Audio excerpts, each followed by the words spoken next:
Kwa Waroma sura ya 1.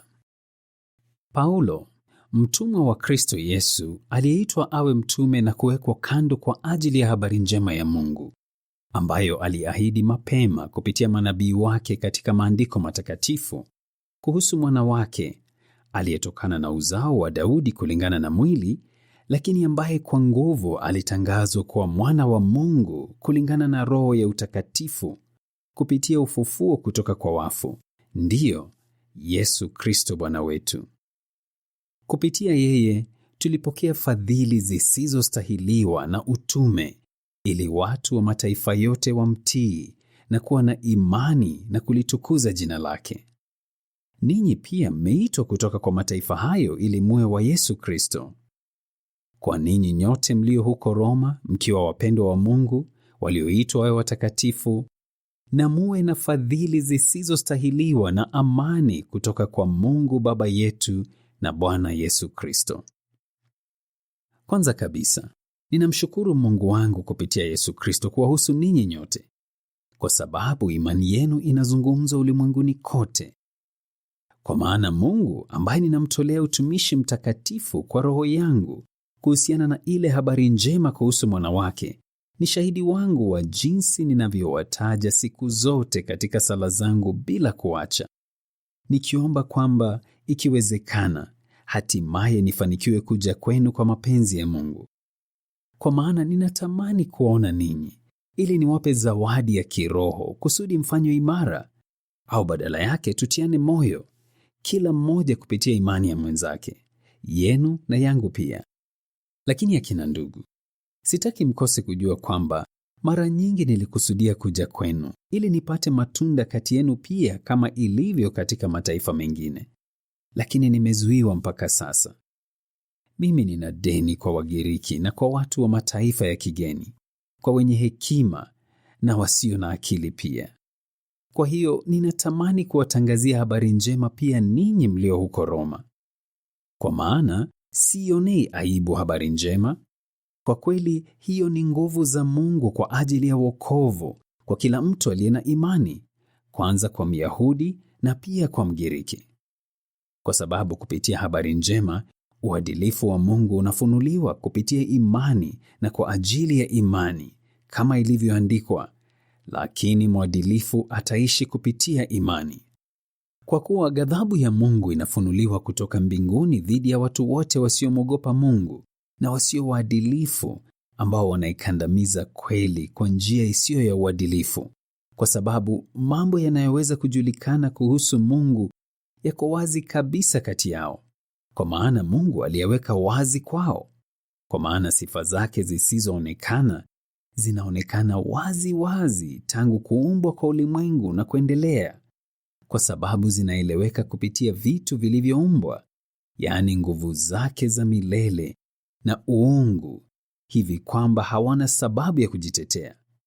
Kwa maana ingawa walimjua Mungu, hawakumtukuza yeye akiwa Mungu wala hawakumshukuru, bali walikuwa wajinga katika fikira zao na mioyo yao isiyo na ufahamu ikawa na giza.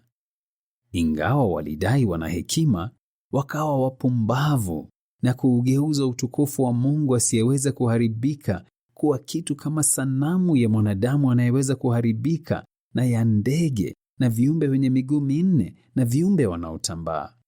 Kwa hiyo, kwa kupatana na tamaa za mioyo yao, Mungu aliwaacha katika uchafu ili miili yao ivunjiwe heshima kati yao.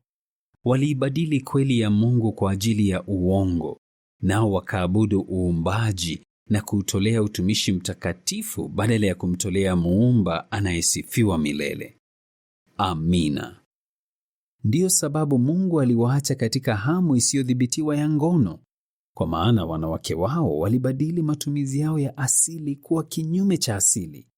Vivyo hivyo pia wanaume waliacha matumizi ya asili ya mwanamke na kuwakiana tamaa kali za uchu wao kwa wao, wanaume kwa wanaume, wakitenda mambo machafu na kupokea ndani yao wenyewe adhabu kamili kwa sababu ya kosa lao. Kwa sababu waliona haifai kumkubali Mungu, Mungu aliwaacha katika hali ya akili isiyokubalika ili wafanye mambo yasiyofaa. nao wakajaa kila namna ya ukosefu wa uadilifu, uovu, pupa na ubaya, wakiwa wamejaa wivu, uuaji, mizozo, udanganyifu na nia ya kuwaumiza wengine, wakiwa wanong'onezaji, wasengenyaji, wenye kumchukia Mungu, wenye dharau, wenye majivuno, wenye kujidai, wenye kutunga mambo mabaya, wasiotii wazazi, wasio na uelewaji, wanaovunja makubaliano, wasio na upendo wa asili na wasio na rehema. Ingawa wanajua vizuri amri ya uadilifu ya Mungu, kwamba wale wanaozoea kufanya mambo kama hayo wanastahili kifo, wanaendelea kuyafanya na pia wanakubaliana na wale wanaozoea kuyafanya. Sura ya 2. Kwa hiyo huwezi kujitetea, ewe mwanadamu, hata uwe nani, ikiwa unahukumu. Kwa maana unapomhukumu mwingine, unajihukumu wewe mwenyewe, kwa sababu wewe unayehukumu umezoea kufanya mambo hayo hayo. Sasa tunajua kwamba hukumu ya Mungu inapatana na kweli dhidi ya wale wanaozoea kufanya mambo hayo. Lakini ewe mwanadamu, unadhani utaponyoka hukumu ya Mungu unapowahukumu wale wanaozoea kufanya mambo hayo na bado wewe unayafanya? Au je, wewe unadharau utajiri wa fadhili zake na uvumilivu na subira, kwa sababu hujui kwamba Mungu kwa fadhili zake anajaribu kukuongoza wewe kwenye toba?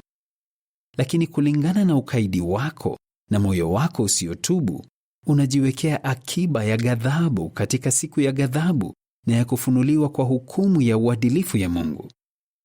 Naye atamlipa kila mmoja kulingana na matendo yake. Uzima wa milele kwa wale wanaotafuta utukufu na heshima na kutoharibika kwa uvumilivu katika kazi iliyo njema. Hata hivyo, kwa wale wenye ugomvi na wale wasioitii kweli, lakini wanatii ukosefu wa uadilifu, kutakuwa na ghadhabu na hasira. Kutakuwa na dhiki na taabu kwa kila mtu anayefanya mabaya, kwanza kwa Myahudi na pia kwa Mgiriki. Bali utukufu na heshima na amani kwa kila mtu anayefanya mema, kwanza kwa Myahudi na pia kwa Mgiriki. Kwa maana Mungu hana ubaguzi. Kwa kuwa wote waliofanya dhambi bila sheria wataangamia pia bila sheria. Bali wote waliofanya dhambi chini ya sheria watahukumiwa kwa sheria. Kwa maana wale wanaosikia sheria sio waadilifu mbele za Mungu, bali wale wanaoshika sheria watatangazwa kwa waadilifu. Kwa maana watu wa mataifa wasio na sheria wanapofanya kwa asili mambo ya sheria, watu hawa ingawa hawana sheria, wao ni sheria kwao wenyewe.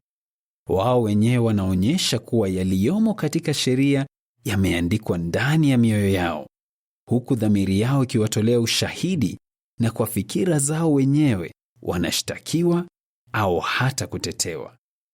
Hili litatendeka siku ambayo Mungu kupitia Kristo Yesu atahukumu mambo ya siri ya wanadamu, kulingana na habari njema ninayoitangaza. Sasa, ikiwa wewe ni Myahudi kwa jina na unategemea sheria na kujivunia Mungu, na unajua mapenzi yake na unakubali mambo yaliyo bora kabisa kwa sababu unafundishwa kutokana na sheria, nawe unasadiki kwamba wewe ni kiongozi wa vipofu, nuru kwa walio gizani, mrekebishaji wa wale wasio na akili, mwalimu wa watoto wadogo, na una picha ya ujuzi na ya ile kweli katika sheria. Hata hivyo, je, wewe unayemfundisha mtu mwingine, hujifundishi mwenyewe? Wewe unayehubiri usiibe, je, wewe huiba? Wewe unayesema usifanye uzinzi, je, wewe hufanya uzinzi? Wewe unayechukia sanamu, je, wewe huiba katika mahekalu? Wewe unayejivunia sheria, je, unamvunjia Mungu heshima kwa kuivunja sheria? Kwa maana watu wanalikufuru jina la Mungu miongoni mwa mataifa kwa sababu yenu, kama ilivyoandikwa. Kwa kweli, kutahiriwa kuna faida ikiwa tu umezoea kuifuata sheria. Lakini ikiwa wewe huvunja sheria, kutahiriwa kwako kumekuwa kutotahiriwa. Kwa hiyo, Ikiwa mtu asiyetahiriwa huyashika matakwa ya uadilifu ya sheria, kutotahiriwa kwake kutahesabiwa kuwa kutahiriwa, sivyo? Na mtu asiyetahiriwa kimwili akiishika sheria, atakuhukumu wewe ambaye huvunja sheria, ingawa una sheria zilizoandikwa na umetahiriwa. Kwa kuwa yeye si Myahudi aliye hivyo kwa nje, wala kutahiriwa si kitu kilicho nje juu ya mwili, bali yeye ni Myahudi aliye hivyo kwa ndani, na kutahiriwa kwake ni kule kwa moyo kupitia Roho, wala si kupitia sheria zilizoandikwa. Sifa ya mtu huyo hutoka kwa Mungu, si kwa wanadamu. Sura ya 3. Basi Myahudi ana ubora gani? Au kutahiriwa kuna faida gani? Ni nyingi katika kila njia.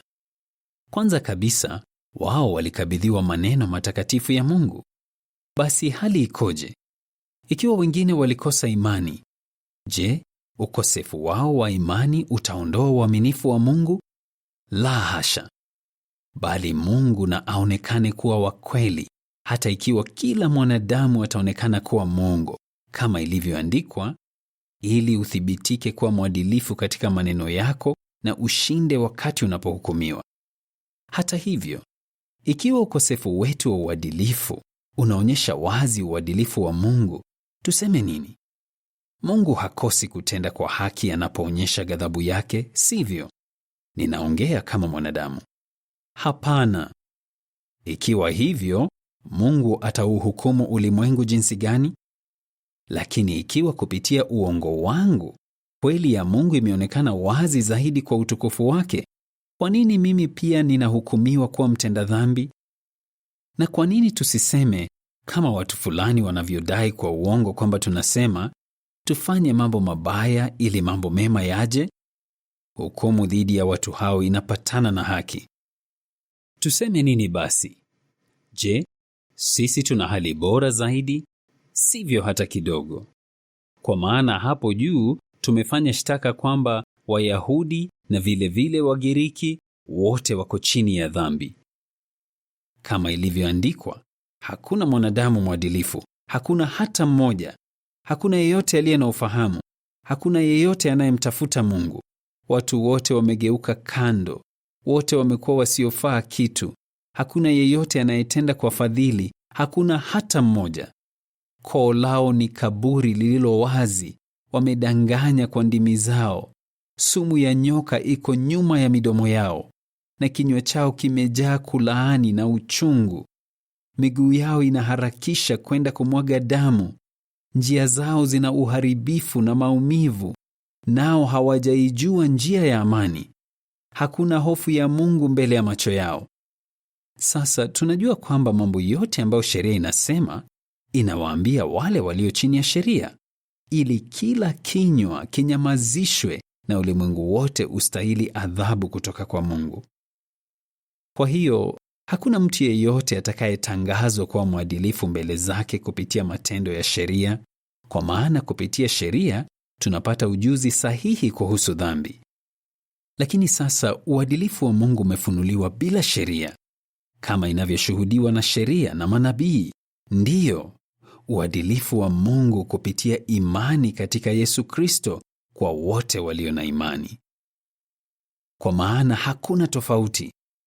Kwa maana wote wamefanya dhambi na kupungukiwa na utukufu wa Mungu, nayo ni zawadi ya bure kwamba wanatangazwa kuwa waadilifu kwa fadhili zake zisizostahiliwa, kupitia kuachiliwa huru kwa njia ya fidia ambayo Kristo Yesu alilipa.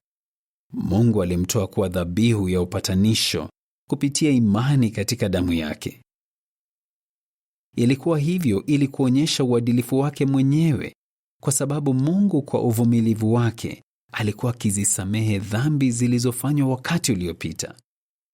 Ilikuwa hivyo ili kuonyesha uadilifu wake katika majira haya, ili awe mwadilifu hata anapomtangaza kuwa mwadilifu mtu aliye na imani katika Yesu. Basi je, tuna sababu ya kujisifu? Hatuna sababu. Kupitia sheria gani? Ile ya matendo? Hapana, bali kupitia sheria ya imani. Kwa maana tunajua kwamba mtu hutangazwa kuwa mwadilifu kwa imani bila matendo ya sheria. Au je, yeye ni Mungu wa Wayahudi peke yao? Je, yeye si Mungu wa watu wa mataifa pia? Ndiyo, pia wa watu wa mataifa. Kwa kuwa Mungu ni mmoja, atawatangaza watu waliotahiriwa kuwa waadilifu kutokana na imani na watu wasiotahiriwa kuwa waadilifu kupitia imani yao. Basi je, tunaifuta sheria kupitia imani yetu? La hasha. Badala yake, tunaiunga mkono sheria. Sura ya 4. Ikiwa ni hivyo, tutasema alipata faida gani Abrahamu, babu yetu kulingana na mwili? Kwa mfano, ikiwa Abrahamu alitangazwa kuwa mwadilifu kwa sababu ya matendo, angekuwa na sababu ya kujisifu, lakini si mbele za Mungu. Kwani andiko linasema nini? Abrahamu alikuwa na imani katika Yehova, na hilo likahesabiwa kwake kuwa uadilifu. Basi kwa mtu anayefanya kazi, malipo yake hayahesabiwi kuwa fadhili zisizostahiliwa, bali ni deni. Kwa upande mwingine, mtu asiyefanya kazi bali anaweka imani katika yule anayemtangaza kuwa mwadilifu, mtu asiyemwogopa Mungu, imani yake inahesabiwa kuwa ni uadilifu. Kama vile Daudi pia anavyosema kuhusu furaha ya mtu ambaye Mungu humhesabu kuwa mwadilifu bila matendo. Wenye furaha ni wale ambao matendo yao ya kuasi sheria yamesamehewa na ambao dhambi zao zimefunikwa. Mwenye furaha ni mtu ambaye Yehova hatahesabu dhambi yake kamwe. Basi, je, furaha hiyo huja tu kwa watu waliotahiriwa au pia kwa watu wasiotahiriwa? Kwa maana tunasema imani ya Abrahamu ilihesabiwa kwake kuwa uadilifu. Basi, ilihesabiwa kuwa uadilifu chini ya hali gani? Alipokuwa ametahiriwa au kabla ya kutahiriwa? Ni kabla ya kutahiriwa. Naye alipokea ishara, yani kutahiriwa, kuwa muhuri wa uadilifu kwa imani aliyokuwa nayo alipokuwa katika hali yake ya kutotahiriwa, ili awe baba ya wale wote walio na imani, ingawa hawajatahiriwa, kusudi wahesabiwe kuwa waadilifu. Na ili awe baba ya uzao uliotahiriwa, si kwa wale tu wanaoshikamana na kutahiriwa, bali pia kwa wale wanaotembea kwa utaratibu katika hatua za imani ambayo baba yetu Abrahamu alikuwa nayo katika hali ya kutotahiriwa. Kwa maana Abrahamu au uzao wake hawakupata ahadi kwamba atakuwa mrithi wa ulimwengu kupitia sheria, bali kupitia uadilifu kwa imani. Kwa maana ikiwa wale wanaoshika sheria ni warithi, imani inakuwa isiyofaa kitu na ahadi imefutwa. Kwa kweli sheria hutokeza ghadhabu, lakini pasipo na sheria hakuna kosa lolote. Ndio sababu ni kupitia imani, ili iwe kulingana na fadhili zisizostahiliwa, kusudi ahadi iwe hakika kwa uzao wake wote, si kwa wale tu wanaoshika sheria, bali pia kwa wale wanaoshika imani ya Abrahamu, ambaye ni baba yetu sote. Kama tu ilivyoandikwa, nimekuweka uwe baba ya mataifa mengi. Hili lilikuwa machoni pa Mungu, ambaye Abrahamu alimwamini, anayewafanya wafu kuwa hai na kuyaita mambo yasiyokuwako kana kwamba yako.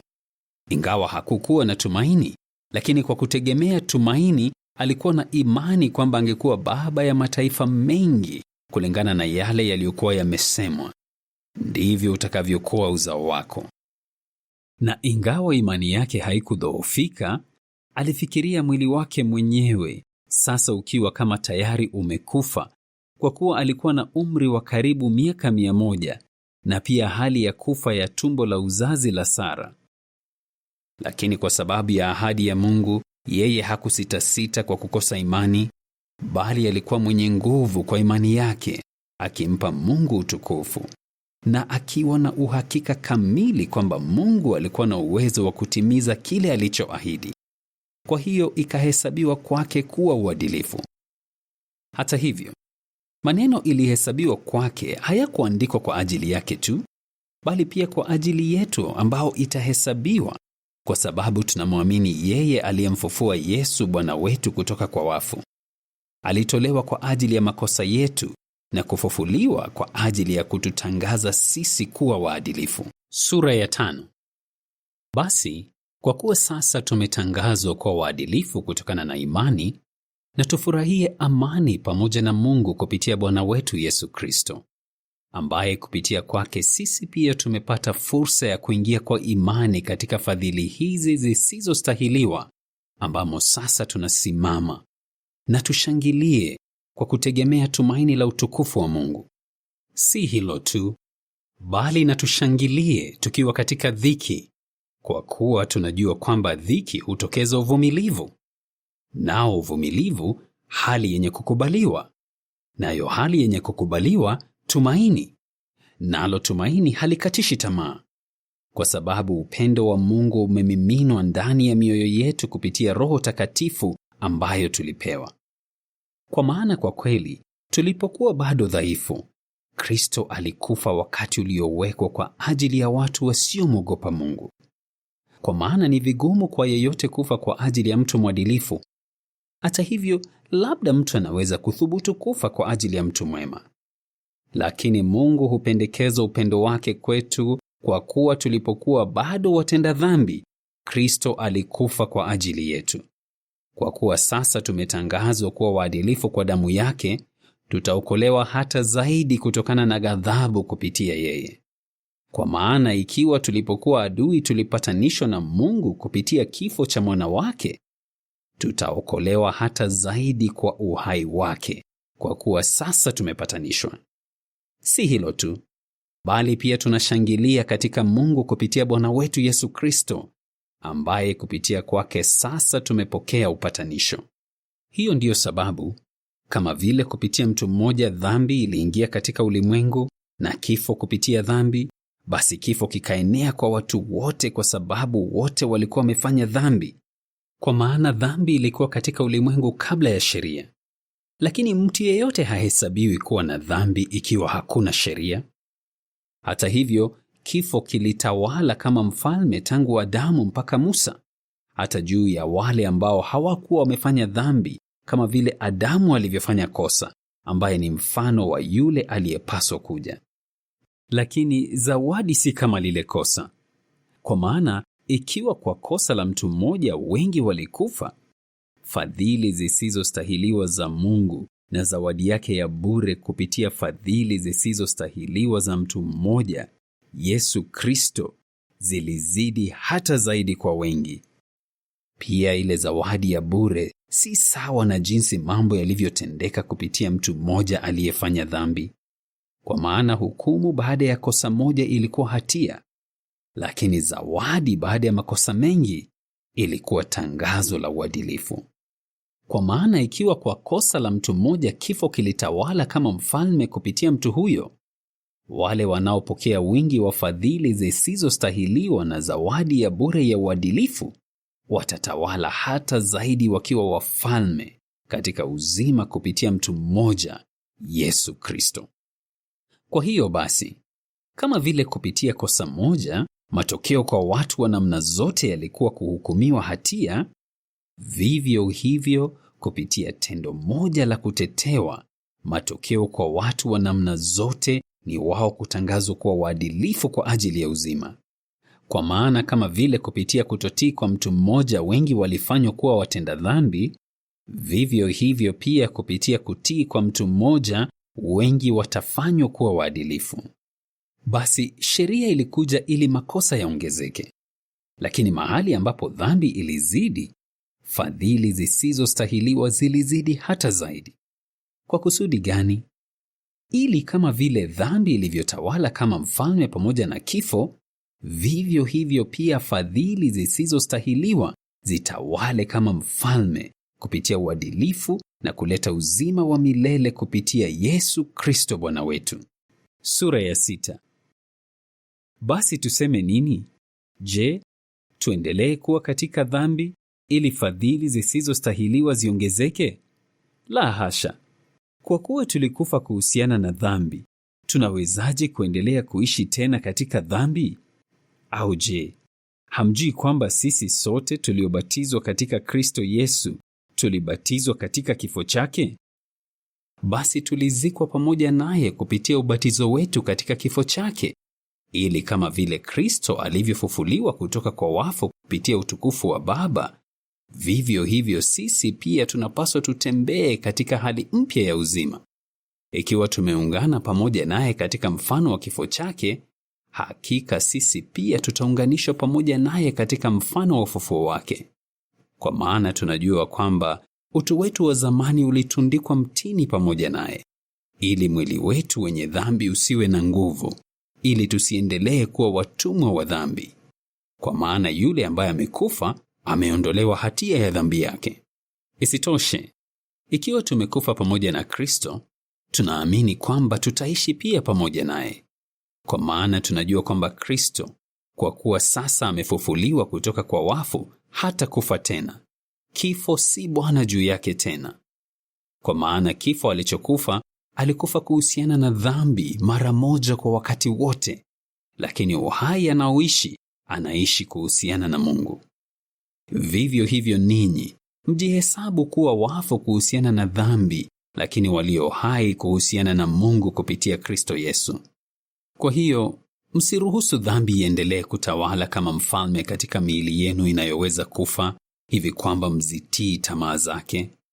Wala msiendelee kuitoa miili yenu kwa dhambi kuwa silaha za ukosefu wa uadilifu, bali jitoeni wenyewe kwa Mungu kama walio hai kutoka kwa wafu. Pia toeni miili yenu kwa Mungu kuwa silaha za uadilifu. Kwa maana dhambi haipasi kuwa bwana juu yenu, kwa kuwa ninyi hamko chini ya sheria, bali chini ya fadhili zisizostahiliwa. Tuseme nini basi? Je, tufanye dhambi kwa sababu hatuko chini ya sheria, bali chini ya fadhili zisizostahiliwa? La hasha! Je, hamjui kwamba mkijitoa kwa yeyote kuwa watumwa watiifu, ninyi ni watumwa wa yule mnayemtii, ama watumwa wa dhambi inayotokeza kifo, au wa utii unaotokeza uadilifu? Lakini shukrani kwa Mungu kwamba ingawa wakati fulani mlikuwa watumwa wa dhambi, sasa mmekuwa watiifu kutoka moyoni kwa kielelezo cha fundisho mlilokabidhiwa. Ndiyo, kwa kuwa mliwekwa huru kutoka katika dhambi, mmekuwa watumwa wa uadilifu. Ninazungumza kwa maneno ya kibinadamu kwa sababu ya udhaifu wa miili yenu. Kwa maana kama mlivyovitoa viungu vyenu kuwa watumwa wa mambo machafu na uasi sheria unaotokeza uasi sheria, basi sasa vitoeni viungo vyenu viwe watumwa wa uadilifu unaotokeza utakatifu. Kwa maana mlipokuwa watumwa wa dhambi, mlikuwa huru kuhusiana na uadilifu. Basi, mlikuwa mkizaa matunda gani wakati huo? Mambo ambayo sasa mnayaonea aibu, kwa maana mwisho wa mambo hayo ni kifo. Hata hivyo, sasa kwa vile mliwekwa huru kutoka katika dhambi na kuwa watumwa wa Mungu, mnazaa matunda katika utakatifu, na mwisho ni uzima wa milele. Kwa maana mshahara ambao dhambi hulipa ni kifo, lakini zawadi ambayo Mungu hutoa ni uzima wa milele kupitia Kristo Yesu Bwana wetu. Sura ya 7. Akina ndugu, je, inawezekana kwamba hamjui, kwa maana ninasema na wale wanaoijua sheria, kuwa sheria ni bwana juu ya mtu anapokuwa hai? Kwa mfano, mwanamke aliyeolewa amefungwa na sheria kwa mume wake akiwa hai, lakini mume wake akifa, yuko huru kutoka katika sheria ya mume wake. Hivyo basi, mume wake akiwa hai, mwanamke huyo ataitwa mzinzi ikiwa atakuwa wa mwanamume mwingine. Lakini mume wake akifa, yuko huru kutoka kwa sheria ya mume, basi mwanamke huyo si mzinzi ikiwa ataolewa na mwanamume mwingine. Basi ndugu zangu, ninyi pia mlifanywa wafu kuhusiana na sheria kupitia mwili wa Kristo, ili muwe wa mwingine, yule aliyefufuliwa kutoka kwa wafu, ili tumzalie Mungu matunda. Kwa maana tulipokuwa tukiishi kulingana na mwili, tamaa zenye dhambi zilizoamshwa na sheria zilikuwa zikifanya kazi katika miili yetu ili kuzaa matunda ya kifo. Lakini sasa tumewekwa huru kutoka katika sheria kwa sababu tumekufa kwa kile ambacho kilituzuia, ili tuwe watumwa katika maana mpya kwa Roho, wala si katika maana ya zamani kwa sheria zilizoandikwa. Basi tuseme nini? Je, sheria ni dhambi? La hasha! Kwa kweli singejua dhambi ikiwa sheria haingekuwapo. Kwa mfano, Mimi singejua tamaa ikiwa sheria haingesema usitamani. Lakini dhambi kwa kutumia amri hiyo ilipata nafasi ya kutokeza ndani yangu tamaa ya kila aina. Kwa maana bila sheria, dhambi ilikuwa imekufa. Kwa kweli, wakati mmoja nilikuwa hai bila sheria. Lakini amri ilipofika, dhambi ikawa hai tena. Lakini mimi nikafa. Na amri iliyokuwa ya kuongoza kwenye uzima, niliiona kuwa inaongoza kwenye kifo. Kwa maana dhambi kwa kutumia amri hiyo ilipata nafasi ya kunishawishi na kuniua kupitia amri. Basi sheria yenyewe ni takatifu, na amri ni takatifu, na yenye uadilifu, na ni njema. Kwa hiyo, je, lililo jema lilinisababishia kifo? La hasha. Lakini dhambi ilifanya hivyo, ili ionyeshe kuwa dhambi ndiyo inayoniletea kifo kupitia lile lililo jema, ili kupitia amri dhambi iwe mbaya zaidi. Kwa maana tunajua kwamba sheria ni ya kiroho, lakini mimi ni wa kimwili, nimeuzwa kwenye dhambi. Kwa kuwa sielewi kile ninachokifanya. Kwa maana sifanyi kile ninachotaka, bali ninafanya kile ninachochukia. Hata hivyo, ikiwa ninafanya jambo nisilotaka, nakubali kwamba sheria ni nzuri. Lakini sasa si mimi tena ninayelifanya, bali ni dhambi inayokaa ndani yangu. Kwa maana najua kwamba ndani yangu, yaani katika mwili wangu, halikai jambo lolote jema. Kwa kuwa nina tamaa ya kufanya mambo mema, lakini sina uwezo wa kuyafanya. Kwa maana sifanyi jambo jema ninalotaka, bali ninafanya jambo baya nisilotaka. Basi ikiwa ninafanya jambo nisilotaka, si mimi tena ninayelifanya, bali ni dhambi inayokaa ndani yangu. Basi mimi naona sheria hii katika hali yangu. Ninapotaka kufanya yaliyo sawa, yaliyo mabaya yapo pamoja nami. Kwa kweli, naipenda sheria ya Mungu kulingana na mtu niliye kwa ndani, lakini ninaona ndani ya mwili wangu sheria nyingine ikipigana na sheria ya akili yangu na kunichukua mateka kwa sheria ya dhambi iliyo ndani ya mwili wangu. Maskini mimi! Ni nani atakayeniokoa kutoka katika mwili unaopatwa na kifo hiki? Shukrani kwa Mungu kupitia Yesu Kristo Bwana wetu. Basi, kwa akili yangu mimi ni mtumwa wa sheria ya Mungu, lakini kwa mwili wangu mimi ni mtumwa wa sheria ya dhambi. Sura ya 8. Kwa hiyo, wale walio katika muungano na Kristo Yesu hawana hukumu ya hatia. Kwa maana sheria ya Roho ambayo hutokeza uzima katika muungano na Kristo Yesu imewaweka ninyi huru kutoka katika sheria ya dhambi na kifo. Kile ambacho sheria ilishindwa kufanya kwa sababu ilikuwa dhaifu kupitia mwili, Mungu alifanya kwa kumtuma mwana wake mwenyewe, akiwa katika mfano wa mwili wenye dhambi na kuhusu dhambi, akihukumu dhambi katika mwili, ili takwa la uadilifu la sheria litimizwe ndani yetu, sisi tunaotembea si kulingana na mwili, bali kulingana na Roho. Kwa kuwa wale wanaoishi kulingana na mwili hukaza akili zao kwenye mambo ya mwili, lakini wale wanaoishi kulingana na Roho kwenye mambo ya Roho.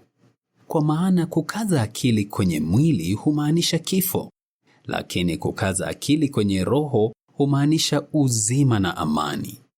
Kwa sababu kukaza akili kwenye mwili humaanisha uadui na Mungu, kwa kuwa mwili haujitiishi kwa sheria ya Mungu, nao kwa kweli hauwezi kujitiisha. Basi wale wanaopatana na mwili hawawezi kumpendeza Mungu. Hata hivyo, ninyi hampatani na mwili, bali mnapatana na Roho, ikiwa kweli Roho ya Mungu inakaa ndani yenu. Lakini ikiwa mtu yeyote hana Roho ya Kristo, mtu huyo si wake. Lakini ikiwa Kristo yuko katika muungano pamoja nanyi, mwili umekufa kwa sababu ya dhambi, bali Roho ni uzima kwa sababu ya uadilifu. Basi, ikiwa Roho ya yule aliyemfufua Yesu kutoka kwa wafu inakaa ndani yenu, yule aliyemfufua Kristo Yesu kutoka kwa wafu ataifanya pia miili yenu inayoweza kufa iwe hai kupitia Roho yake inayokaa ndani yenu.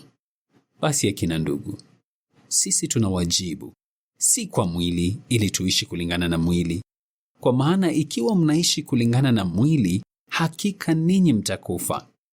Bali mkiyaua mazoea ya mwili kwa Roho, mtaishi.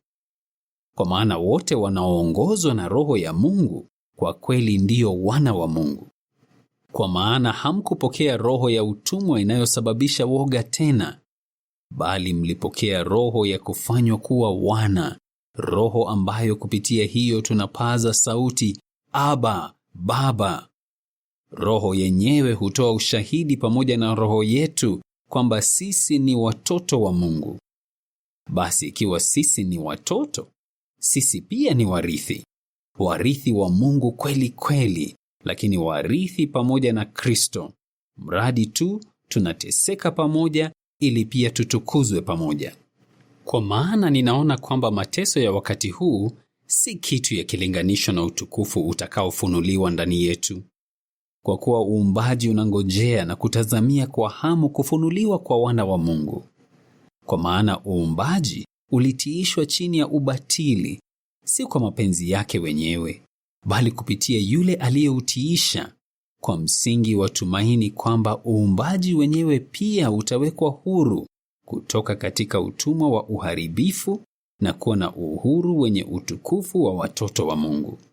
Kwa maana tunajua kwamba uumbaji wote unaendelea kuugua pamoja na kuwa katika maumivu pamoja mpaka sasa. Si hilo tu, bali sisi wenyewe pia tulio na matunda ya kwanza, yaani ile Roho, ndiyo sisi wenyewe tunaugua ndani yetu wenyewe, huku tukingojea kwa hamu kufanywa kuwa wana, kuachiliwa huru kutoka kwenye miili yetu kupitia fidia. Kwa maana tuliokolewa katika tumaini hili. Lakini tumaini linaloonekana si tumaini. Kwa kuwa mtu anapoona kitu, je, yeye ukitumainia? Lakini tukitumainia kile ambacho hatuoni, sisi huendelea kukisubiri kwa hamu na uvumilivu. Vivyo hivyo Roho pia hutoa msaada kwa ajili ya udhaifu wetu. Kwa maana tatizo ni kwamba hatujui kile tunachopaswa kusali kuhusu kama tunavyohitaji. Lakini Roho yenyewe hutuombea kwa kuugua kusikotamkwa. Lakini yule anayechunguza mioyo anajua maana ya Roho, kwa sababu inaomba kupatana na Mungu kwa ajili ya watakatifu. Tunajua kwamba Mungu huzifanya kazi zake zote zishirikiane pamoja kwa ajili ya mema ya wale wanaompenda Mungu, wale ambao wameitwa kulingana na kusudi lake. Kwa sababu wale aliowatambua kwanza, aliwachagua awali pia wafananishwe na mfano wa mwana wake, ili awe mzaliwa wa kwanza kati ya ndugu wengi.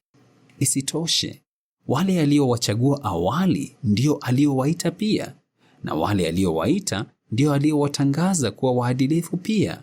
Mwishowe wale aliowatangaza kuwa waadilifu ndio aliowatukuza pia. Basi tuseme nini kuhusu mambo haya? Ikiwa Mungu yuko upande wetu, ni nani atakayekuwa dhidi yetu? Kwa kuwa hakusita kumtoa hata mwana wake mwenyewe, bali alimkabidhi kwa ajili yetu sote. Je, hatatupatia pia pamoja naye kwa fadhili vitu vingine vyote? Kwa kuwa hakusita kumtoa hata mwana wake mwenyewe, bali alimkabidhi kwa ajili yetu sote. Je, hatatupatia pia pamoja naye kwa fadhili vitu vingine vyote? Ni nani atakayewashtaki waliochaguliwa wa Mungu? Mungu ndiye anayewatangaza kuwa waadilifu. Ni nani atakayewahukumu? Kristo Yesu ndiye aliyekufa, ndiyo, isitoshe yeye ndiye aliyefufuliwa, aliye kwenye mkono wa kuume wa Mungu na ambaye pia hutuombea. Ni nani atakayetutenga na upendo wa Kristo? Je, ni dhiki au taabu au mateso au njaa au uchi au hatari au upanga? Kama ilivyoandikwa, kwa ajili yako tunauawa mchana kutwa, tumehesabiwa kuwa kondoo wa kuchinjwa. Badala yake, katika mambo haya yote tunatoka tukiwa tumeshinda kabisa kupitia yule aliyetupenda. Kwa maana nimesadiki kwamba wala kifo, wala uzima, wala malaika, wala serikali, wala mambo yaliyopo sasa, wala mambo yatakayokuja, wala nguvu, wala kimo, wala kina, wala uumbaji mwingine wowote havitaweza kututenga na upendo wa Mungu ulio katika Kristo Yesu Bwana wetu. Sura ya 9. Ninasema kweli katika Kristo, sisemi uongo, kama dhamiri yangu inavyonitolea ushahidi katika Roho Takatifu, kwamba nina huzuni kubwa na maumivu yasiyoisha moyoni mwangu. Kwa maana ningetamani mimi mwenyewe nitenganishwe na Kristo, niwe aliyelaaniwa kwa ajili ya ndugu zangu, watu wangu wa ukoo kulingana na mwili, ambao ni Waisraeli. Wao ndio waliofanywa kuwa wana na kupewa utukufu na maagano na sheria na utumishi mtakatifu na ahadi. Wao ni uzao wa mababu na Kristo alitoka kwao kulingana na mwili. Mungu aliye juu ya wote asifiwe milele. Amina. Hata hivyo, si kwamba neno la Mungu limeshindwa. Kwa maana si wote wanaotokana na Israeli ni Israeli kihalisi, wala si wote walio watoto kwa sababu wao ni uzao wa Abrahamu. Badala yake, ule utakaoitwa uzao wako utapitia kwa Isaka. Yaani, watoto katika mwili si watoto wa Mungu kihalisi, lakini watoto kupitia ahadi ndio wanaohesabiwa kuwa uzao. Kwa maana neno la ahadi lilisema hivi: nitakuja wakati huu huu na Sara atakuwa na mwana. Lakini si wakati huo tu, bali pia Rebeka alipopata mimba ya mapacha kupitia yule mwanaume mmoja, Isaka babu yetu. Kwa maana walipokuwa bado hawajazaliwa wala kufanya jambo lolote jema au baya, ili kusudi la Mungu kuhusu kuchagua liendelee kutegemea si matendo, bali yule ambaye huita, Rebeka aliambiwa, mkubwa atakuwa mtumwa wa mdogo. Kama ilivyoandikwa, nilimpenda Yakobo, lakini nikamchukia Esau. Basi tuseme nini? Je, Mungu ana ukosefu wa haki? La hasha. Kwa maana anamwambia Musa, nitamwonyesha rehema yeyote ninayetaka kumwonyesha rehema, nami nitamhurumia yeyote ninayetaka kumhurumia. Hivyo basi, haitegemei jinsi mtu anavyotamani au jitihada zake, bali inategemea Mungu aliye na rehema. Kwa maana andiko linamwambia Farao, kwa sababu hii nimekuacha ubaki, ili nionyeshe nguvu zangu kuhusiana na wewe na ili jina langu litangazwe katika dunia yote. Hivyo basi, yeye humwonyesha rehema yeyote anayetaka, lakini yeye humwacha yeyote anayetaka awe mkaidi. Kwa hiyo utaniuliza, kwa nini bado analaumu? Kwa maana ni nani ambaye amepinga mapenzi yake? Lakini ewe mwanadamu, wewe ni nani hata uthubutu kumjibu Mungu? Je, kitu kilichofinyangwa kitamwambia yule aliyekifinyanga, kwa nini ulinitengeneza hivi? Kwani je, mfinyanzi hana mamlaka juu ya udongo, kufanya kutokana na donge lile lile chombo kimoja kwa matumizi yenye kuheshimika na kingine kwa matumizi yasiyo ya kuheshimika?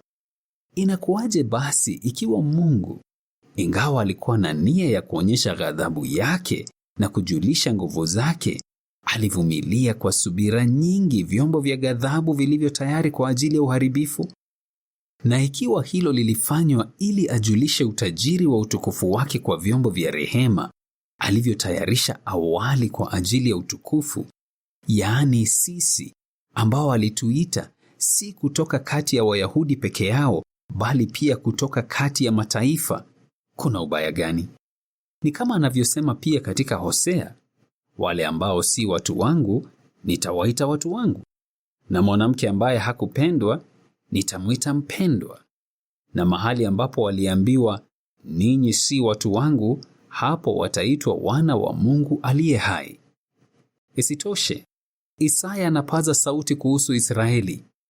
Ijapokuwa idadi ya wana wa Israeli huenda ikawa kama chembe za mchanga wa bahari, ni watu wachache tu waliobaki watakaookolewa. Kwa maana Yehova atatoza hesabu duniani na kuimaliza na kuifupisha. Pia kama Isaya alivyotabiri, kama Yehova wa majeshi hangetuachia uzao, tungekuwa kama Sodoma na tungefanana na Gomora. Basi tuseme nini? kwamba watu wa mataifa, ingawa hawakuwa wakiufuatilia uadilifu, waliufikia uadilifu unaotokana na imani. Lakini Israeli, ingawa walikuwa wakiifuatilia sheria ya uadilifu, hawakuifikia sheria. Kwa sababu gani? Kwa sababu waliifuatilia si kwa imani, bali kama kwa matendo. Walijikwaa kwenye jiwe la kukwaza. Kama ilivyoandikwa, tazama, ninaweka katika Sayuni jiwe la kukwaza na mwamba wa kuangusha, lakini yeye anayemwamini hatakata tamaa. Sura ya 10. Akina ndugu, nia njema ya moyo wangu na dua yangu kwa Mungu kwa ajili yao, kwa kweli ni kwa ajili ya wokovu wao. Kwa maana ninawatolea ushahidi kwamba wana bidii kwa ajili ya Mungu, lakini si kulingana na ujuzi sahihi. Kwa sababu ya kutojua uadilifu wa Mungu, bali wakijaribu kujiwekea uadilifu wao wenyewe, hawakujitiisha kwa uadilifu wa Mungu.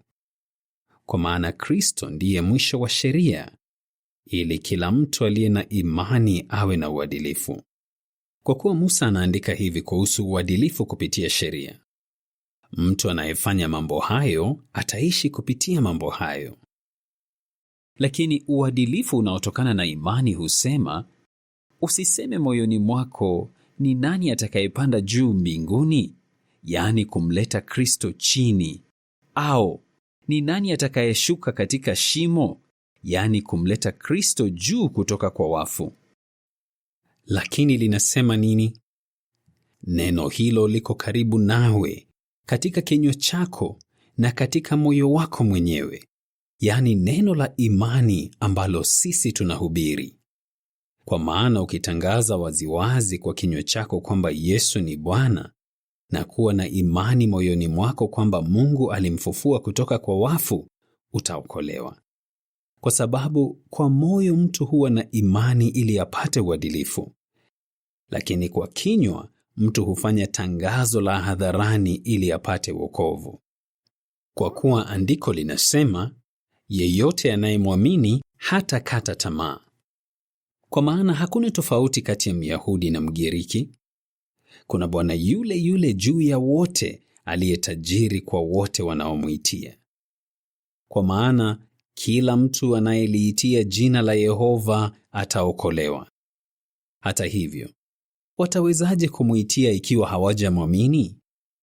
Nao watamwaminije yule ambaye hawajamsikia? Nao watasikiaje bila mtu wa kuhubiri? Nao watahubirije isipokuwa wawe wametumwa? Kama ilivyoandikwa, jinsi inavyopendeza miguu ya wale wanaotangaza habari njema ya mambo mema. Hata hivyo, si wote waliotii habari njema. Kwa maana Isaya anasema, Yehova, ni nani ambaye ameamini jambo alilosikia kutoka kwetu? Kwa hiyo imani hufuata jambo lililosikiwa, nalo jambo lililosikiwa ni kupitia neno kumhusu Kristo. Lakini ninauliza, je, walikosa kusikia? Kwa kweli, sauti yao ilifika katika dunia yote, na ujumbe wao ulifika mpaka kwenye miisho ya dunia inayokaliwa. Lakini ninauliza, je, kweli Israeli walikosa kujua? Kwanza Musa anasema, nitawachochea muwe na wivu kupitia lile ambalo si taifa. Nitawachochea muwe na hasira kali kupitia taifa lenye ujinga. Lakini Isaya anakuwa na ujasiri sana na kusema, wale ambao hawakuwa wakinitafuta walinipata, wale ambao hawakuwa wakiuliza juu yangu walinijua. Lakini anasema kuhusiana na Israeli, mchana kutwa nimewanyooshea mikono yangu watu wasiotii na wakaidi. Sura ya 11. Basi ninauliza, je, Mungu aliwakataa watu wake? La hasha. Kwa maana mimi pia ni Mwisraeli, wa uzao wa Abrahamu, kutoka kabila la Benjamini. Mungu hakuwakataa watu wake aliowatambua kwanza. Je, hamjui andiko linavyosema kumhusu Eliya anapomsihi Mungu dhidi ya Israeli? Yehova, wamewaua manabii wako, wamezibomoa madhabahu zako, nami peke yangu nimebaki, na sasa wanajaribu kuniua. Lakini neno la Mungu linamwambia nini? Nimeacha watu 7,000 kwa ajili yangu, watu ambao hawakumpigia goti Baali. Basi kwa njia hiyo hiyo, wakati huu pia kuna mabaki kulingana na kuchaguliwa kupitia fadhili zisizostahiliwa. Basi ikiwa ni kupitia fadhili zisizostahiliwa, si kupitia matendo tena. La sivyo, fadhili zisizostahiliwa hazingekuwa tena fadhili zisizostahiliwa. Tuseme nini basi? Jambo lile lile ambalo Israeli anatafuta kwa bidii hakulipata, lakini wale waliochaguliwa walilipata. Hisia za wale wengine zilifanywa kuwa nzito, kama ilivyoandikwa, Mungu amewapa roho ya usingizi mzito, macho yasiyoona na masikio yasiyosikia mpaka leo hii. Pia Daudi anasema, meza yao na iwe kitu kinachonasa na mtego na kikwazo na malipo kwao. Acha macho yao yatiwe giza wasiweze kuona, na siku zote wafanye wainamishe migongo yao. Basi ninauliza, je, walijikwaa na kuanguka kabisa? La hasha. Lakini kwa kujikwaa kwao kuna wokovu kwa watu wa mataifa, ili kuwachochea wawe na wivu. Sasa ikiwa kujikwaa kwao humaanisha utajiri kwa ulimwengu na kupungua kwao humaanisha utajiri kwa watu wa mataifa, je, idadi yao kamili haitamaanisha hivyo hata zaidi? Sasa ninazungumza nanyi mlio watu wa mataifa. Kwa kuwa mimi ni mtume kwa mataifa, ninaitukuza huduma yangu, ili kuona ikiwa ninaweza kwa njia fulani kuwachochea watu wangu wawe na wivu na kuwaokoa baadhi yao.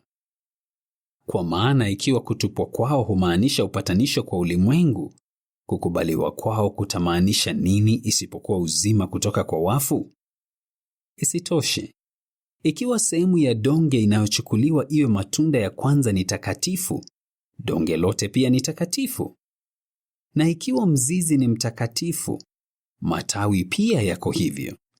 Hata hivyo, ikiwa baadhi ya matawi yalikatwa, na ingawa wewe ni mzeituni wa mwituni, ulipandikizwa kati yake na kuwa mshiriki wa utajiri wa mzizi wa mzeituni, usijivune dhidi ya matawi.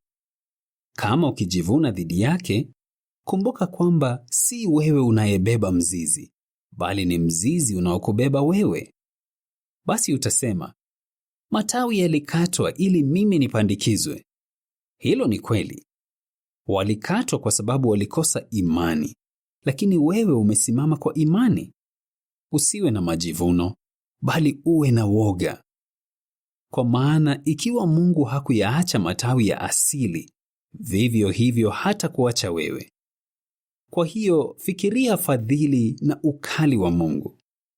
Kuna ukali kuelekea wale walioanguka, lakini kukuelekea wewe kuna fadhili za Mungu, mradi tu ukae katika fadhili zake. La sivyo, wewe pia utakatwa. Wao pia, ikiwa hawataendelea kukosa imani, watapandikizwa, kwa kuwa Mungu anaweza kuwapandikiza tena.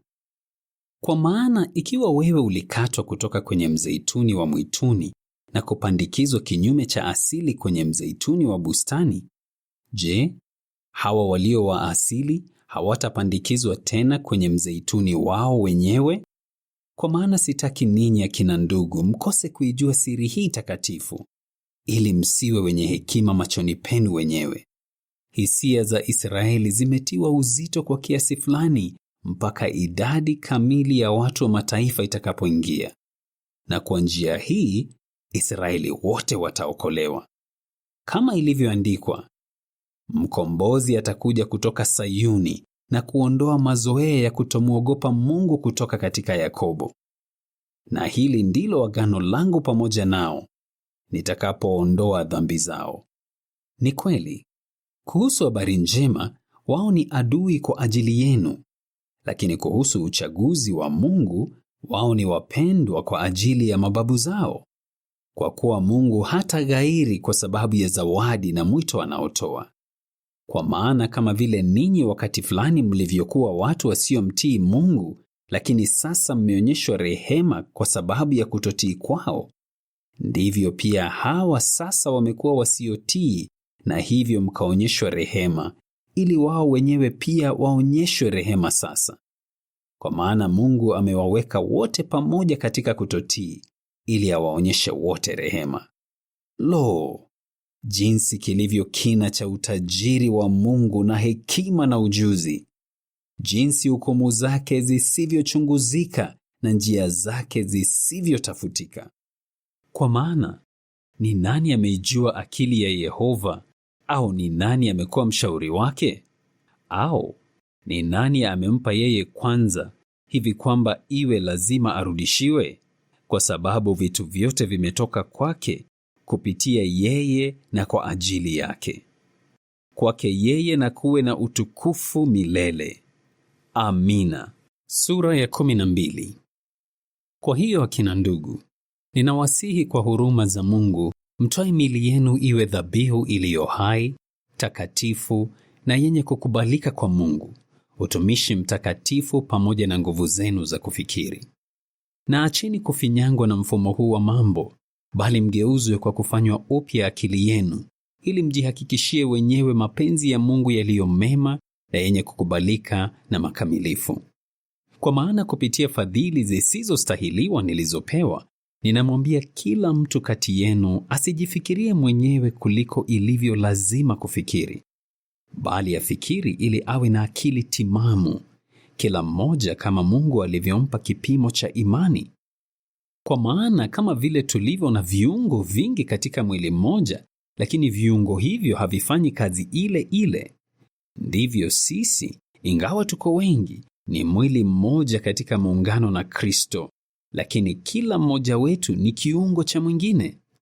Basi, kwa kuwa tuna zawadi zinazotofautiana kulingana na fadhili zisizostahiliwa tulizopewa, kama ni ya unabii, na tutoe unabii kulingana na imani yetu; au kama ni ya huduma, na tuwe katika huduma hii; au yule anayefundisha, na aendelee kufundisha; au yule anayetia moyo, na atie moyo; yule anayegawa, na afanye hivyo kwa ukarimu; yule anayesimamia, na afanye hivyo kwa bidii; yule anayeonyesha rehema, na afanye hivyo kwa uchangamfu. Upendo wenu na uwe bila unafiki.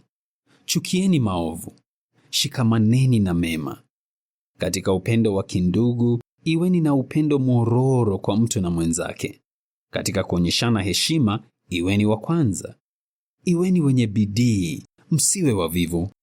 Wakeni roho, mtumikieni Yehova. Shangilieni katika tumaini. Vumilieni chini ya dhiki. Dumuni katika sala. Shirikeni pamoja na watakatifu kulingana na mahitaji yao. Iweni wakaribishaji wageni. Endeleeni kuwabariki wale wanaowatesa. Muwe mkibariki, msiwe mkilaani. Shangilieni na wale wanaoshangilia. Lieni na wale wanaolia. Wafikirieni wengine kama mnavyojifikiria. Msikazie akili zenu kwenye mambo makuu, bali muongozwe na mambo ya hali ya chini. Msiwe wenye hekima machoni penu wenyewe. Msimlipe yeyote uovu kwa uovu. Zingatieni mambo yaliyo mema kulingana na maoni ya watu wote. Ikiwezekana, kwa kadiri inavyowategemea ninyi, fanyeni amani na watu wote.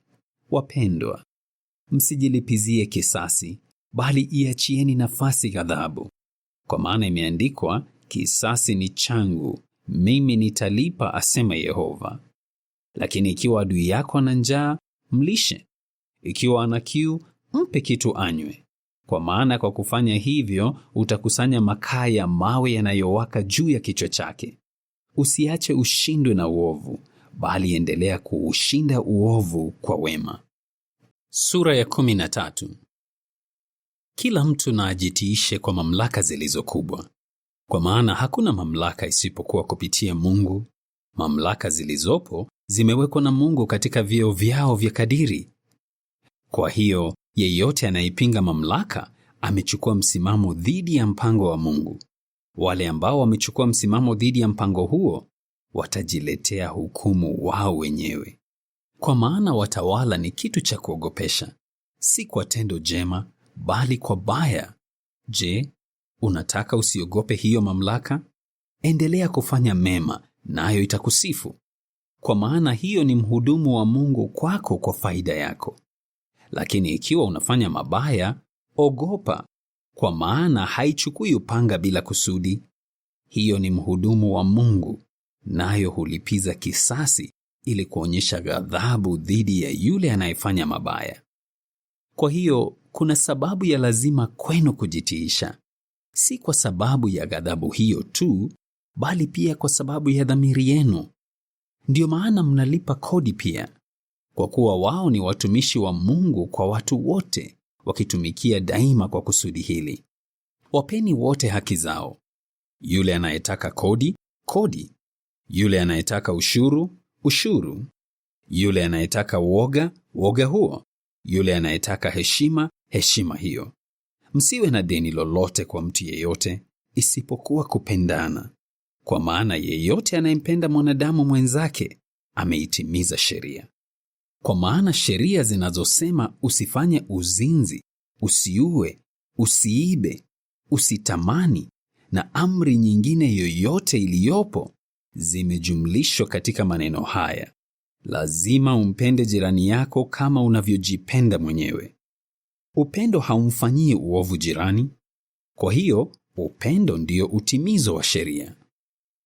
Nanyi fanyeni hivi kwa sababu mnayajua majira, kwamba tayari ni saa yenu ya kuamka kutoka usingizini. Kwa maana sasa wokovu wetu uko karibu zaidi kuliko wakati tulipoanza kuamini. Usiku umesonga sana, mchana umekaribia. Kwa hiyo na tuyaache matendo ya giza na tuvae silaha za nuru. Na tujiendeshe kwa adabu kama wakati wa mchana, si katika karamu zenye vurugu na ulevi, si katika ngono isiyo halali na mwenendo mpotovu, si katika mizozo na wivu. Bali mvaeni Bwana Yesu Kristo, na msiwe mkipanga mapema kwa ajili ya tamaa za mwili. Sura ya 14. Mkaribisheni mtu aliye na udhaifu katika imani yake, lakini msihukumu kuhusu maoni yanayotofautiana. Mtu mmoja ana imani ya kula kila kitu, lakini mtu aliye dhaifu hula mboga za majani tu. Yule anayekula asimdharau yule asiyekula, na yule asiyekula asimhukumu yule anayekula, kwa maana Mungu amemkaribisha.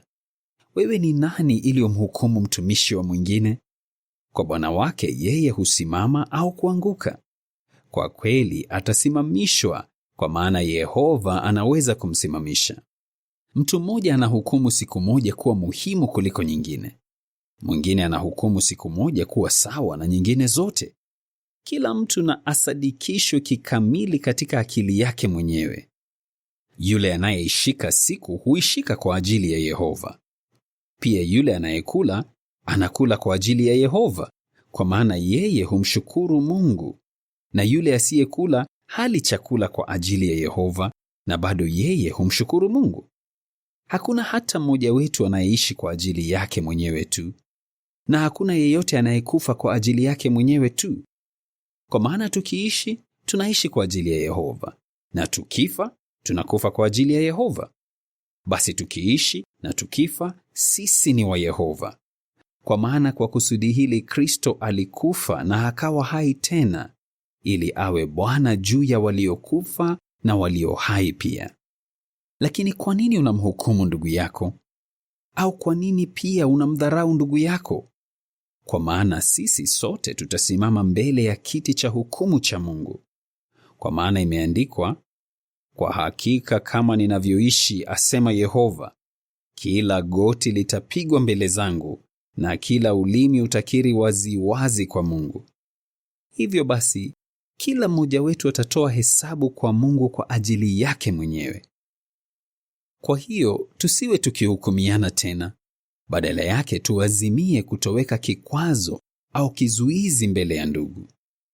Ninajua, nami ninaamini katika Bwana Yesu kwamba hakuna kitu ambacho ndani yake chenyewe ni kichafu, isipokuwa tu mtu anapokiona kitu kuwa kichafu kwake yeye hicho huwa kichafu. Kwa maana ikiwa unamkasirisha ndugu yako kwa sababu ya chakula, wewe hutembei tena kulingana na upendo. Kwa chakula chako usimwangamize yule ambaye Kristo alikufa kwa ajili yake. Kwa hiyo msiache mema mnayofanya yasemwe vibaya. Kwa maana ufalme wa Mungu haumaanishi kula na kunywa, bali unamaanisha uadilifu na amani na shangwe pamoja na Roho Takatifu. Kwa maana yeyote anayemtumikia Kristo kwa njia hii anakubalika kwa Mungu, naye ana kibali cha wanadamu. Hivyo basi, na tufuatilie mambo yanayoleta amani na mambo ya kujengana. Acheni kuibomoa kazi ya Mungu kwa ajili ya chakula tu. Ni kweli vitu vyote ni safi, lakini ni vibaya kwa mtu kula ikiwa itasababisha kikwazo. Ni vema kutokula nyama au kunywa divai au kufanya jambo lolote ambalo litamkwaza ndugu yako. Imani uliyo nayo, endelea kuwa nayo mbele za Mungu. Mwenye furaha ni mtu asiyejihukumu mwenyewe kwa yale anayokubali. Lakini ikiwa ana shaka, yeye akila tayari atakuwa amehukumiwa kuwa mwenye hatia, kwa sababu hali kwa imani. Kwa kweli, kila kitu ambacho hakitokani na imani ni dhambi. Sura ya 15. Basi sisi tulio na nguvu tunapaswa kubeba udhaifu wa wale wasio na nguvu, na tusiwe tukijipendeza wenyewe. Kila mmoja wetu na ampendeze jirani yake kwa mema ili kumjenga. Kwa maana hata Kristo hakujipendeza mwenyewe, bali kama ilivyoandikwa, shutuma za wale wanaokushutumu zimeniangukia. Kwa maana mambo yote yaliyoandikwa zamani yaliandikwa ili kutufundisha, ili kupitia uvumilivu wetu na kupitia faraja kutoka kwa maandiko tuwe na tumaini. Basi Mungu anayetoa uvumilivu na faraja na awawezeshe ninyi miongoni mwenu wenyewe kuwa na mtazamo ule ule wa akili ambao Kristo Yesu alikuwa nao, ili kwa umoja na kwa sauti moja mumtukuze Mungu na Baba ya Bwana wetu Yesu Kristo. Basi mkaribishane kama vile Kristo pia alivyowakaribisha kwa kusudi la kumtukuza Mungu. Kwa maana ninawaambia kwamba Kristo alikuwa mhudumu wa wale waliotahiriwa kwa ajili ya ukweli wa Mungu, ili kuthibitisha ahadi ambazo yeye aliwapa mababu zao, na kwamba mataifa yamtukuze Mungu kwa sababu ya rehema yake. Kama ilivyoandikwa, ndiyo sababu nitakukiri wewe waziwazi kati ya mataifa, nami nitakuimbia nyimbo za sifa. Tena anasema, furahini enyi mataifa pamoja na watu wake. Tena, msifuni Yehova enyi mataifa yote, na watu wote wamsifu yeye. Na tena Isaya anasema, kutakuwa na mzizi wa Yese, yule anayesimama ili kutawala mataifa, na mataifa yatamtumainia yeye. Mungu anayetoa tumaini na awajaze ninyi shangwe yote na amani kwa kumtegemea, ili tumaini lenu liongezeke kwa nguvu za Roho Takatifu. Ndugu zangu, sasa mimi mwenyewe nimesadiki kuwahusu kwamba ninyi pia mmejaa wema, mmejaa ujuzi wote, na kwamba mnaweza kuonyana. Hata hivyo, nimewaandikia waziwazi zaidi kuhusu mambo fulani, ili kuwakumbusha tena, kwa sababu ya fadhili zisizostahiliwa nilizopewa kutoka kwa Mungu, ili niwe mtumishi wa watu wote wa Kristo Yesu kwa mataifa. Ninafanya kazi takatifu ya habari njema ya Mungu, ili mataifa haya yawe toleo linalokubalika, lililotakaswa kwa Roho Takatifu. Basi nina sababu ya kufurahi katika Kristo Yesu kuhusu mambo yanayohusiana na Mungu. Kwa maana sitathubutu kusema kuhusu chochote isipokuwa yale ambayo Kristo amefanya kupitia mimi, ili mataifa yatii kwa maneno na matendo yangu, kwa nguvu za ishara na mambo ya ajabu, kwa nguvu za Roho ya Mungu, hivi kwamba kutoka Yerusalemu na kuzunguka mpaka Ilirikamu nimehubiri kikamili habari njema kuhusu Kristo. Kwa kweli, katika njia hii nilikusudia kwamba nisitangaze habari njema mahali ambapo jina la Kristo lilikuwa limetangazwa tayari, ili nisijenge juu ya msingi wa mtu mwingine, bali kama ilivyoandikwa, wale ambao hawajapata ujumbe wowote kumhusu wataona, na wale ambao hawajasikia wataelewa. Pia hiyo ndiyo sababu nilizuiwa mara nyingi kuja kwenu. Lakini sasa sina tena eneo ambalo halijaguswa katika maeneo haya, na kwa miaka mingi nimetamani kuja kwenu. Kwa hiyo nikisafiri kwenda Uhispania, natumaini kwamba nitawaona na mtanisindikiza umbali fulani, baada ya mimi kufurahia ushirika wenu kwa muda. Lakini sasa ninakaribia kusafiri kwenda Yerusalemu kuwahudumia watakatifu. Kwa maana wale walio Makedonia na Akaya wamependezwa kushiriki vitu vyao kwa kuwatolea mchango fulani walio maskini kati ya watakatifu huko Yerusalemu. Kweli wamependezwa kufanya hivyo, na kwa hakika walikuwa wadeni kwao. Kwa maana ikiwa mataifa wameshiriki mambo yao ya kiroho, wao pia wana deni la kuwahudumia kwa vitu vyao vya kimwili. Basi nikimaliza jambo hili na kuwafikishia mchango huu salama, nitaondoka na kupitia kwenu nikielekea Uhispania. Isitoshe, najua kwamba nitakapokuja kwenu nitakuja nikiwa na kipimo kamili cha baraka kutoka kwa Kristo.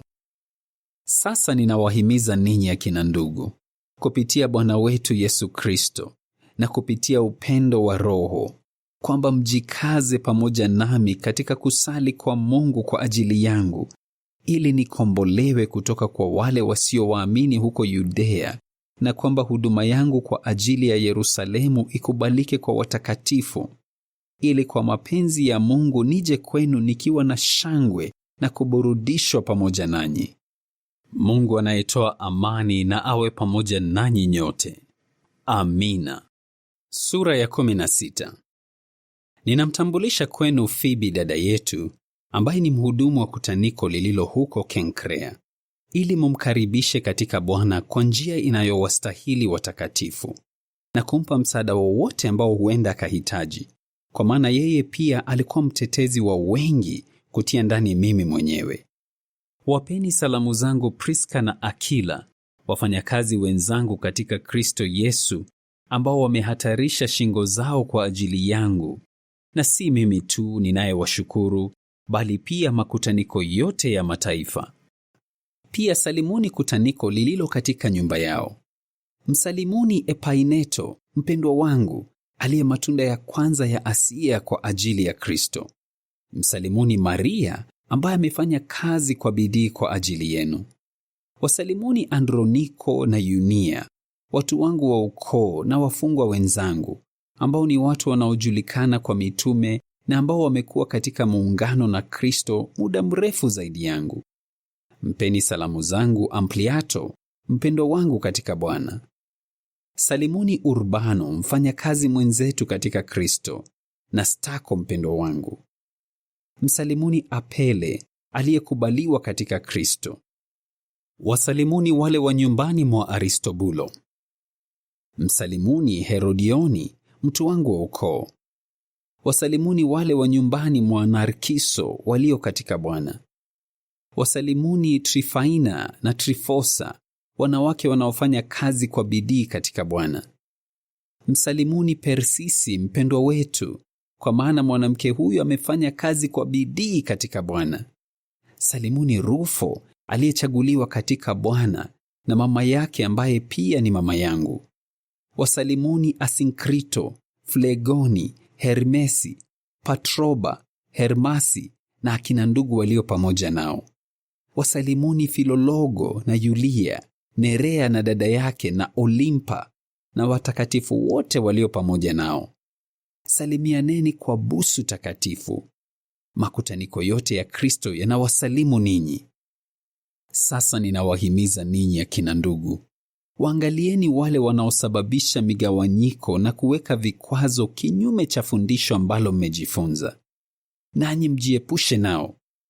Kwa maana watu wa namna hiyo ni watumwa si wa Bwana wetu Kristo, bali wa hamu yao wenyewe, na kwa maneno laini na maneno ya kusifu wao huishawishi mioyo ya wasiotambua.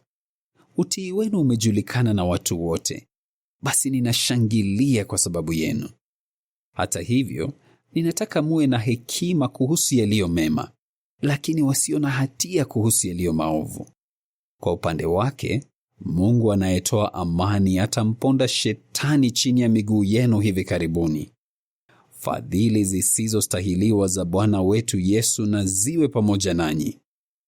Timotheo, mfanyakazi mwenzangu, anawasalimu ninyi, na pia Lukio, Yasoni na Sosipata, watu wangu wa ukoo. Mimi, Tertio, ambaye nimeiandika barua hii, ninawasalimu ninyi katika Bwana. Gayo aliyenikaribisha mimi na kutaniko lote anawasalimu ninyi. Erasto mweka hazina wa jiji anawasalimu ninyi, na pia Kwarto ndugu yake. Sasa kwa yule anayeweza kuwaimarisha ninyi kulingana na habari njema ninayotangaza na kuhubiriwa kwa Yesu Kristo, kulingana na ufunuo wa siri takatifu ambayo ilikuwa imefichwa tangu nyakati za zamani, lakini sasa imeonyeshwa wazi na kujulishwa kupitia maandiko ya kinabii kati ya mataifa yote, kulingana na amri ya Mungu anayedumu milele, ili kuendeleza utii kwa imani kwa Mungu ambaye peke yake ndiye mwenye hekima, kuwe na utukufu kupitia Yesu Kristo milele. Amina.